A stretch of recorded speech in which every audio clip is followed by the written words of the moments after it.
حماية طفولتهم تبدأ بحماية صورهم. بغيتي تحمي طفولتهم؟ بدأ بحماية صورهم. سلام. في عالم مليء بالصور والمشاركات، واش حنا مع حرية النشر أم ضد المخاطر المحتملة؟ حماية صور وليداتنا حق أساسي، واش غادي نوقفوا مع حقهم في الخصوصية ولا غادي نسلموهم المخاطر الشبكة العنكبوتية؟ إلا كنتي من عشاق التميز والدقة، مرحبا بك مع نورية في هذه الحلقة. في عالم الانترنت الواسع كل صورة هي نافذة مفتوحة. وليداتنا أغلى ما كنملكو، وحمايتهم كتبدا بحماية صورهم. كيشكل نشر صور الأطفال على وسائل التواصل الاجتماعي خطر غالبا ما كيتم التقليل من شأنه، وهو موضوع كيثير قلق متزايد. في فرنسا مثلا كتحذر جمعية كاميليون اللي كتعمل لحماية الأطفال من المخاطر المرتبطة بهذه الصور، وخاصة إمكانية استخدامها لأغراض ضارة. تقولوا لي كيفاش؟ المجرمين اللي كيستغلوا الأطفال. غادي نعطيك 5 نقط مهمة خذها بعين الاعتبار. اولا، التلاعب بالصور، لو ديتورنمون دي فوتو. بمجرد انك تنشر الصور على الانترنت يمكن يتم تحميلها، تعديلها او استخدامها خارج السياق الاصلي. يصعب السيطرة على الطريقة اللي كيتم بها تداول هذه الصور او استغلالها بعد انتشارها. 2، المجرمين اللي كيستغلوا الاطفال عبر الانترنت، لي بيدوكريمينال اون ليني. للاسف كاين افراد سيئين بما في ذلك المجرمون اللي كيستغلوا الاطفال، كيستخدموا هذه الصور لاغراض اجراميه. الصور اللي كيتم نشرها بنيه حسنه يقدر يتم التلاعب بها او ادخالها في شبكات كتعامل في المواد الاباحيه للاطفال. 3، حق الطفل في الصوره، لو دروا ا ليماج دو لونفون.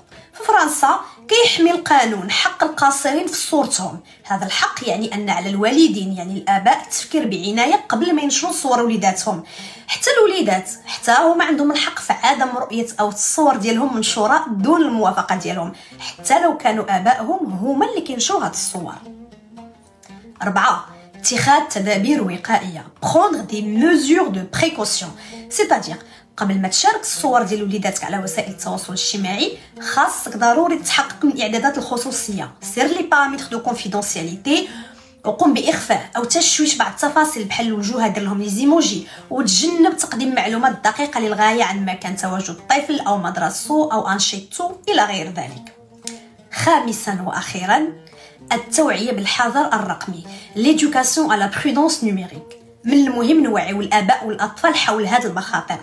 كتقدم جمعية كاميليون وغيرها من المنظمات موارد لتثقيف العائلات حول المخاطر عبر الانترنت، وكتشجع الاستخدام الاكثر مسؤوليه لوسائل التواصل الاجتماعي.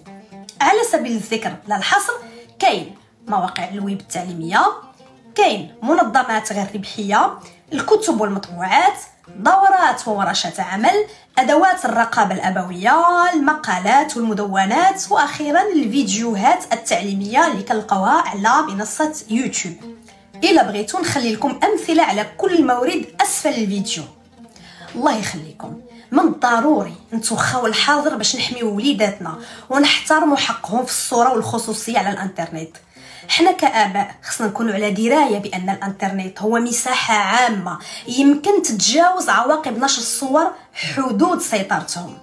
شارك ولكن بحذر، لأن كل مشاركة تقدر تحمل معها مخاطر غير متوقعة، ومن الأفضل الحرص على الحفاظ على أمن وخصوصية وليداتنا في العالم الرقمي.